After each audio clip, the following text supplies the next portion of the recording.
നമസ്കാരം. നീറ്റ് പരീക്ഷാ ക്രമക്കേടുമായി ബന്ധപ്പെട്ട് ഡൽഹിയിലെ ജന്തർ മന്ദിറിൽ കഴിഞ്ഞ 35 ദിവസങ്ങളായി വലിയ രീതിയിലുള്ള സമരങ്ങളൊക്കെ നടക്കുകയാണ്. ശരി, നടന്നോട്ടെ, അതിനെക്കുറിച്ച് എന്തായാലും ഞാൻ പറയാൻ ആഗ്രഹിക്കുന്നില്ല. പക്ഷേ കേരളത്തിലെ ചില സിനിമാ പ്രവർത്തകർ ഉൾപ്പെടെയുള്ളവരുടെ നിലപാടുകളെക്കുറിച്ചാണ് എനിക്ക് പറയാനുള്ളത്.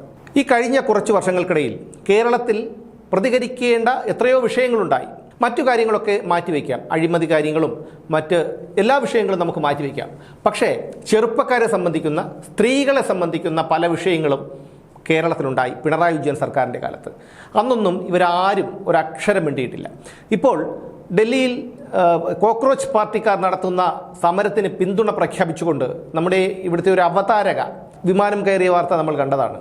മൃഗസ്നേഹിയായ, പട്ടിസ്നേഹിയായ ഒരു അവതാരക രഞ്ജിനി ഹരിദാസ്, അവരാണ് ഡൽഹിയിലേക്ക് പോയത്. അവർക്ക് ഇവിടെ കിടന്നിട്ട് ഉറക്കം വരുന്നില്ല എന്നാണ് അവർ പറഞ്ഞത്. അങ്ങനെയാണ് അവർ ഡൽഹിയിലേക്ക് വണ്ടി കയറിയത്. രഞ്ജിനി ഹരിദാസ് മാത്രമല്ല, മറ്റ് നിരവധി ചലച്ചിത്ര പ്രവർത്തകർ, ടൊവിനോ തോമസ്, കുഞ്ചാക്കോ ബോബൻ, വിസ്മയ മോഹൻലാൽ, ദുൽഖർ സൽമാൻ, ജോജു ജോസഫ്, ആഷിഖ് അബു, റിമ കല്ലിങ്കൽ, അങ്ങനെ നിരവധി സിനിമാ പ്രവർത്തകരും ഇവർക്ക് പിന്തുണയുമായി രംഗത്തെത്തിയിട്ടുണ്ട്. ഇത് തീർത്തും സംശയാവഹം തന്നെയാണ്, സംശയിക്കേണ്ട ഒരു കാര്യം തന്നെയാണ്. കാരണം പിണറായി വിജയൻ സർക്കാരിൻ്റെ കാലത്ത് നമ്മളെ എല്ലാവരെയും ഹൃദയം പൊടിച്ച ഒരു സമരമുണ്ടായിരുന്നു, ആശാ വർക്കർമാരുടെ സമരം. നിസ്സാരമായി പരിഹരിക്കപ്പെടേണ്ടിയിരുന്ന തുച്ഛമായിട്ടുള്ള വേതന വർധനവിനു വേണ്ടി അവർ ചെയ്ത ഒരു സമരമായിരുന്നു ആ സമരം. മാസങ്ങളോളം സ്ത്രീകളാണ് ആ സെക്രട്ടേറിയറ്റിന് മുന്നിൽ സമരം വരുന്നത്. അന്ന് അവർ നടത്തിയ സമരമുറകളൊക്കെ നമ്മൾ കണ്ടു. ഒരു സ്ത്രീയുടെ തല മുണ്ഡനം ചെയ്തപ്പോൾ അവർ പൊട്ടിക്കരയുന്നത് നമ്മൾ കണ്ടു.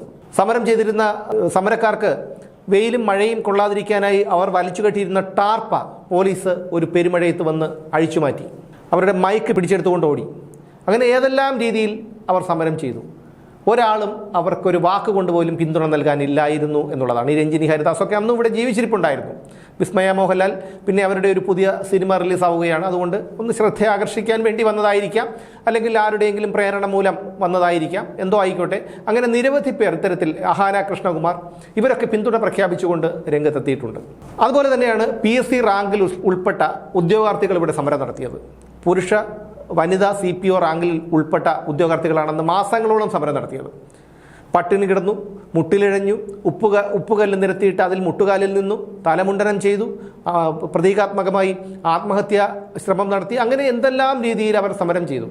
പക്ഷേ അപ്പോഴൊന്നും ഈ പറയുന്ന രഞ്ജിനി ഹരിദാസോ ഇതുമായി ബന്ധപ്പെട്ട ചലച്ചിത്ര പ്രവർത്തകരോ ആരും തന്നെ അവർക്ക് പിന്തുണയുമായി എത്തിയില്ല എന്ന് മാത്രമല്ല, ഇവരൊക്കെ 10 പൈസ പോലും, കാരണം ഈ കോക്രോച്ച് പാർട്ടിയുടെ ആൾക്കാർക്കൊക്കെ അവിടെ ഓൺലൈൻ ഫുഡ് ഡെലിവറി ഏജന്റുമാർ അവിടെ കൊണ്ടുവന്ന് മത്സരമെന്നാണ് മാധ്യമങ്ങളിലൂടെ അറിയുന്നത്.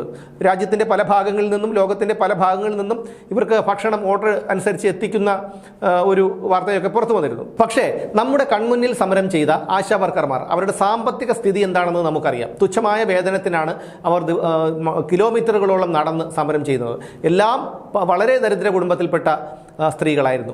അവർ നേരത്തെ കഞ്ഞി കുടിക്കാനുള്ള വക പോലും ഈ പറയുന്നവരാരും തന്നെ ആ സ്ത്രീകൾക്ക് കൊടുത്തിരുന്നില്ല. ഉദ്യോഗാർത്ഥികൾക്കും അതുപോലെ തന്നെയാണ്. ഇവരൊക്കെ പഠിച്ച് കഷ്ടപ്പെട്ട് പരീക്ഷ എഴുതി റാങ്ക് ലിസ്റ്റിൽ ഉൾപ്പെട്ടവരാണ്. ആ ഉൾപ്പെട്ടവരാണ് തങ്ങൾക്ക് അർഹതപ്പെട്ട ജോലിക്ക് വേണ്ടി സെക്രട്ടേറിയറ്റിന് മുന്നിൽ പട്ടിണി കിടന്നും മുട്ടിലിഴഞ്ഞുമൊക്കെ രാപ്പകൽ സമരം ചെയ്തത്.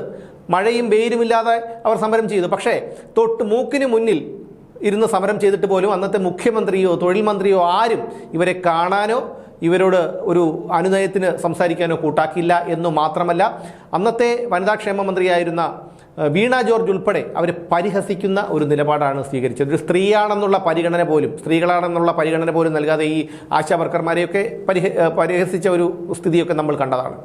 ഒരാളും അവർക്ക് പിന്തുണ പ്രഖ്യാപിക്കാനുണ്ടായിരുന്നില്ല. പക്ഷേ ഇപ്പോൾ ജന്തർ മന്ദിറിൽ ഇവരൊക്കെ വലിയ രീതിയിൽ പിന്തുണ പ്രഖ്യാപിച്ചു കൊണ്ടിരിക്കുകയാണ്. ഇതിൽ നിന്ന് നമുക്ക് മനസ്സിലാക്കാൻ കഴിയുന്നത്, ഒരിക്കലും ഒരാൾ ചത്തു കിടന്നാൽ പോലും കാലപ്പുറത്തേക്ക് മാറ്റിവെച്ച് നടന്നു പോകുന്ന സിനിമാ പ്രവർത്തകർ പോലും ജന്തർ മന്ദിറിലെ പാറ്റകളുടെ പ്രതിഷേധത്തിൽ പ്രതികരിക്കുന്നത് കാണുമ്പോൾ അതിൻ്റെ പിന്നിൽ തീർച്ചയായും ഒരു അജണ്ടയുണ്ട്. അതിൻ്റെ പിന്നിൽ ഇവരെ നിയന്ത്രിക്കുന്നവരുണ്ടാകാം. ഇവരുടെ ആരുടെയൊക്കെയോ നിർദ്ദേശപ്രകാരം എന്തെങ്കിലുമൊക്കെ ആകാം. അല്ലെങ്കിൽ അവർക്ക് ഗത്യന്തരമില്ലാതെ ഒഴിഞ്ഞു മാറാൻ കഴിയാതെ ഇവരൊക്കെ ഇത്തരത്തിൽ വേണ്ടയോ എന്നുള്ള രീതിയിൽ പ്രതികരിച്ചതായിരിക്കാം എന്നും നമുക്ക് കരുതാം. പക്ഷേ രഞ്ജിനി ഹരിദാസിൻ്റെ ഒന്നും കാര്യം അങ്ങനെയാണെന്ന് കരുതുന്നില്ല. കാരണം ഇത്രയും കാര്യങ്ങളൊക്കെ ഇവിടെ നടന്നിട്ടും ഇതൊന്നും കാണാതെ ജന്തർ മന്ദിറിലേക്ക് വിമാനം കയറുന്ന രഞ്ജിനി ഹരിദാസിനെയൊക്കെ നമുക്ക് പിന്നെ കൂടുതലൊന്നും പറയാനില്ല. അപ്പോൾ എന്തായാലും ഇത് ഇതിനെക്കുറിച്ചൊക്കെ പറയുമ്പോൾ അവനെ സംഖ്യയാക്കും, ചാണകമാക്കും. അങ്ങനെയാണല്ലോ നമ്മുടെ ഒരു നാട്ടിലെ രീതി. എന്തായാലും ഇതിന്റെ പിന്നിൽ പ്രവർത്തിച്ചതിന്റെയൊക്കെ വാസ്തവം പുറത്തു വരുമെന്നുള്ള കാര്യം ഉറപ്പാണ്. അപ്പോഴും ഇവരൊക്കെ നിശബ്ദത പാലിച്ച് മിണ്ടാതിരിക്കും. ഇപ്പോൾ ജന്തർ മന്ദറിൽ നടക്കുന്ന സമരത്തെക്കുറിച്ച് നമുക്ക് വ്യത്യസ്ത അഭിപ്രായങ്ങൾ ഉണ്ടാകാം. അതിൽ അനുകൂലിക്കുന്നവരുണ്ടാകാം, പ്രതികൂലിക്കുന്നവരുണ്ടാകാം. ആയിക്കോട്ടെ. പക്ഷേ ഇത്തരത്തിൽ നമുക്കിടയിൽ ജീവിക്കുന്ന നമ്മളെപ്പോലെയുള്ള പ്രേക്ഷകരുടെ പണം കൊണ്ട് സ്റ്റാറായി മാറിയ ഇവരുടെയൊക്കെ ഇത്തരത്തിലുള്ള ഇരട്ടത്താപ്പ് നമ്മൾ മനസ്സിലാക്കണം.